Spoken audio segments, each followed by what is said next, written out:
In this lecture, we're going to be talking about the buck-boost converter. So as the name implies, the buck-boost converter can step the voltage down or up. So it can do the same functions that a buck converter can do and a boost converter can do, both in the same circuit.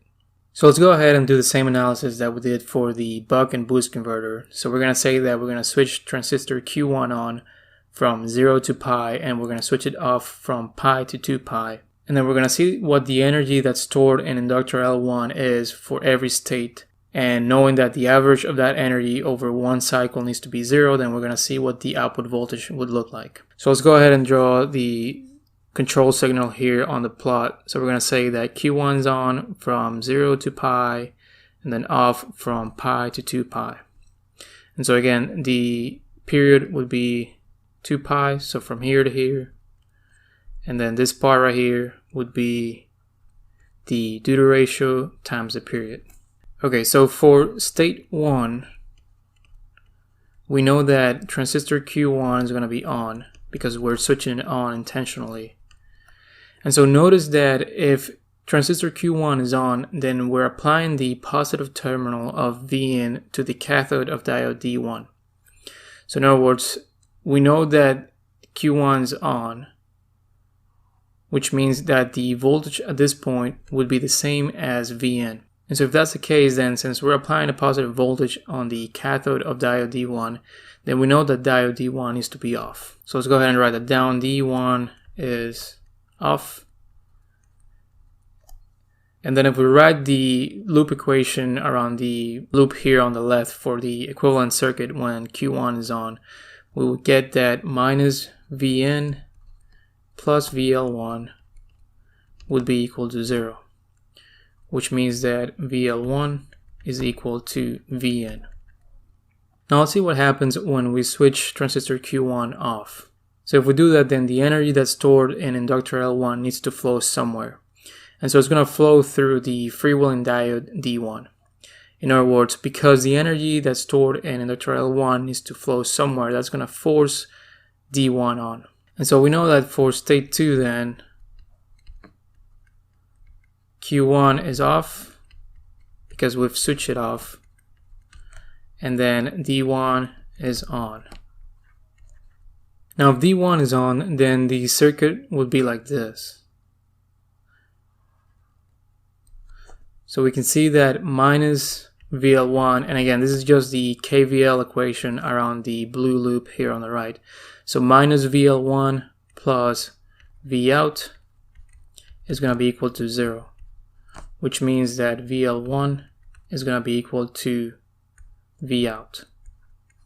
Now let's go ahead and write down the equation for the energy on inductor L1 through one period.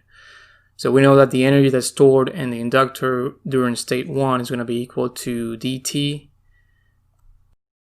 because that's the time when Q1 is on, times the voltage across VL1, which is Vn, and then plus the energy in inductor L1 during state 2, so that's going to be equal to 1 minus d times t. So remember that 1 minus d times t is the time when Q1 is off, and then times the voltage across inductor L1 during that time, which is going to be equal to Vout. So that's equal to 0. And then remember that these two terms are proportional to the energy that's stored in inductor L1. Technically, these would be over L and over L. But I typically don't write that down because that cancels out. So we know that L is going to cancel out here, here. And then let's go ahead and cancel out T from here and from here. And so if we distribute the terms here, we would get that this equation would become d times Vn plus, and then 1 times Vout, so Vout, then minus d times Vout, so minus d Vout is going to be equal to 0. And then let's go ahead and factor out Vout, so we would get dVn plus Vout times 1 minus d is equal to 0. So then if we solve for Vout, we would get Vout is equal to minus dVn over 1 minus d. So this right here is the equation for the relationship between the output voltage and the input voltage for a buck-boost converter. And so one thing to note here is that if you see the output voltage actually is equal to the negative of the input voltage. So you can see the minus sign on the right of the equation. And so you may be thinking, well, we're reversing the polarity of the output voltage with respect to the input voltage. And that's true, but what we can do is we can connect the output load and reverse polarity with respect to the input voltage. So the fact that the output voltage is quote unquote negative is not really important because we can just swap the terminals of the output load to make it a positive voltage. What's important here is that we can make the magnitude of that output voltage either greater or lower than the input voltage. And so let's do a few examples. Remember that the duty ratio D needs to be from 0 to 1. So what happens if D is equal to 0.2? Then we would get that Vout is equal to minus 0.2 times Vn over 1 minus 0.2, so 0.8.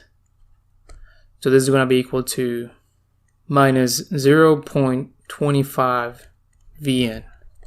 So if we make the duty ratio 0.2, then we can get an output voltage that is a quarter of the input voltage.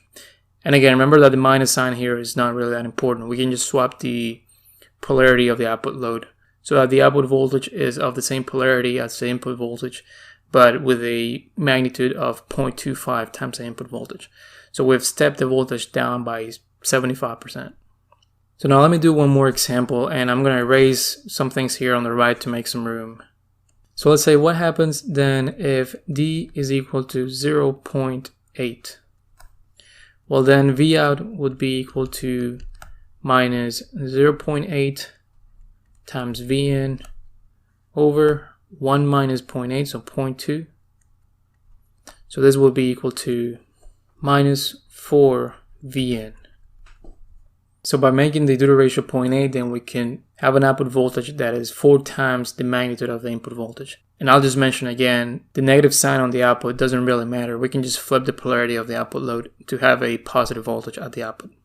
And so you can see here that the duty ratio that would make the output voltage the same as the input voltage would be 0.5.